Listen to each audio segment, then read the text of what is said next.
بسم اللہ الرحمن الرحیم وَأُلْزِمَ بِالْعُودِ إِلَى نِسَابُورَ۔ الزمہ جب بعض صلہ کے ساتھ ہو اور عود بھی ان کے ساتھ متصل ہو تو لوٹنے کے معنی میں آتا ہے۔ یہاں پر الزمہ فعل مجہول استعمال کیے ہیں، معنی ہوگا اور امام غزالی کو نیشاپور لوٹنے پر مجبور کیا گیا۔ وَالتَّدْرِيسِ بِهَا فِي الْمَدْرَسَةِ النِّظَامِيَّةِ، اور اس میں بہا میں ہا جو ضمیر ہے یہ لوٹ رہی ہے نیشاپور کی طرف، اور نیشاپور میں فی المدرسۃ النظامیہ مدرسے نظامیہ میں تعلیم و تدریس دینے پر مجبور کیا گیا۔ کیا مطلب؟ یعنی نیشاپور لوٹنے اور مدرسہ نظامیہ میں پڑھانے پر امام غزالی کو مجبور کیا گیا۔ فَأَجَابَ إِلَى ذَلِكَ بَعْدَ تَكْرَارِ الْمُعَاوَضَاتِ، تو انہوں نے ان کے مسلسل اصرار پر یہ ذمہ داری قبول کر لی۔ اجاب الا کے ساتھ جب آئے تو قبول کرنے کے معنی میں آتے ہیں، اجاب الی ذالک کے ساتھ۔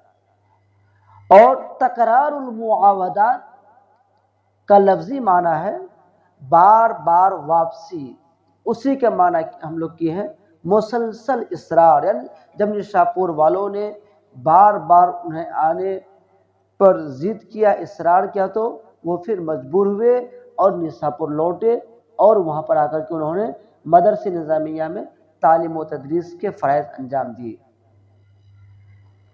وَدَرَّسَ مُدَّةً يَسِيرَةً، مدتن یسرتن کی معنی تھوڑی مدت، چند ماہ یا کچھ سال، اور انہوں نے کچھ دن یا کچھ مدت تک وَكُلُّ قَلْبِهِ، لفظی ترجمہ، اور اس کا ہر دل معلق لٹکا ہوا تھا بما فتح علیہ، اس چیز سے جو کہ ان پر کھلا تھا، من الطریقی، راستے میں سے، یہ لفظی ترجمہ۔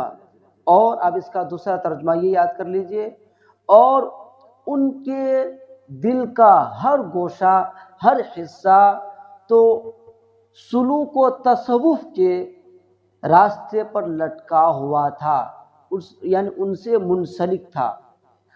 ثم رجع الى مدینۃ طوس، کیونکہ وہ شہر طوسی کے رہنے والے تھے حقیقی معنی میں، اور وہ ادھر نیشاپور وغیرہ سفر کرنے گئے تھے۔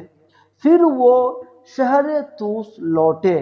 واتخذ الى جانب دارہ، دارن کے معنی گھر، جانبی دارہ، اپنے گھر کے ایک بغل میں، ایک جانب میں، اتخذ بنایا، مدرسۃ ایک مدرسہ، کس کے لیے؟ للفقہاء، فقہاء کرام کے لیے، وزاویۃ للصوفیۃ، زاویۃ منصوب کے اوپر اس لیے کہ ان کا عطف ہو رہا مدرستن پر، اور صوفیوں کے لیے ایک زاویہ بنایا۔ اوپر سے ترجمہ دیکھ لیجیے واتخذ سے، اور انہوں نے اپنے گھر کے ایک جانب میں فقہا کے لیے مدرسہ بنایا، تو وہی دوسری جانب صوفیہ کے لیے ایک زاویہ بھی بنایا۔ زاویۃ الجماع، زاویہ کے معنی بھی گھر ہی کے آتے ہیں۔ ووزع اوقاتہ علی وظائف من ختم القرآن، وزع یوزع توزیع کے معنی تقسیم کرنا، وقت جمع اوقات، اور انہوں نے یعنی امام غزالی نے اپنے اوقات کو تقسیم کر دیا، کس پر؟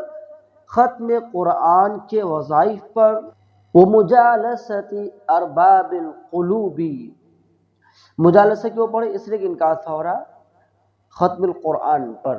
جالس یجالس، مجالستن کیا معنی؟ ہم نشین اختیار کرنا، مجلس میں بیٹھنا، اہل مجلس سے مراد ہے، اور ارباب القلوب سے مراد اہل قلوب ہیں، اور اہل قلوب کی مجلس پر، والتدریس لطلبۃ العلم، اور طالبان علوم نبویہ کی تعلیم و تدریس پر، وادامۃ الصلاۃ والصیام، اور صوم و صلات کی ادائیگی پر یا یہ کہ پابندی پر، وسائر العبادات اور تمام عبادات پر۔ اب ایک مرتبہ ترجمہ دیکھ لیجیے، ہم ترجمہ ادھر سے کریں گے اپوزٹ، سائر عبادات ادامت الصلاۃ والصیام، اور انہوں نے اپنے اوقات کو تمام عبادات اور صوم و صلات کی پابندی اور طالبان علوم نبویہ کو پڑھانے اور اہل قلوب کی مجلس اور ختم قرآن پر تقسیم کر دیا۔ بحیث، یہ حیث کیوں پڑھ رہے؟ اس لیے کہ اسماء الظروف میں سے، اور یہ ضمہ پر مبنی ہوتا ہے، حیث، بحیث لا تخلو لحظۃ من لحظاتہ، لحظۃ جمع لحظات کے معنی وقت، لمحہ، اس طور پر کہ ان کا کوئی بھی لمحہ، ولحظات من معہ، اور ان لوگوں کا کوئی بھی حصہ، لمحہ، کوئی بھی گھڑی، من معہ، جو کہ ان کے ساتھ ہے، خالی نہ ہو عن فائدۃ، کسی طرح کے فائدے سے۔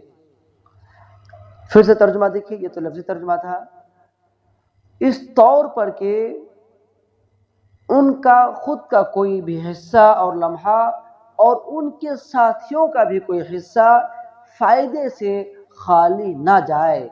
الی ان انتقل الی رحمت اللہ تعالی فی یوم الاثنین 14 جمادی الاخرہ، 14 کی عربی پڑے گی 14 اور 505 ہجری کی عربی بنے گی، پہلے 5 کی لائیے، سنۃ 50، پھر 500 کی، و500 من الہجرۃ۔ دیکھیں الی ان کے معنی ہے یہاں پر یہاں تک کہ، اور انتقال کے معنی منتقل ہونا، یہاں تک کہ امام غزالی اللہ تبارک و تعالیٰ کو پیارے ہو گئے، یا یہ کہ وہ اس دار فانی سے کوچ کر گئے پیر کے روز 14 جمادی الاخر سن 505 ہجری میں، فی یوم الاثنین 14 جمادی الاخرۃ سنۃ 55 من الہجرۃ۔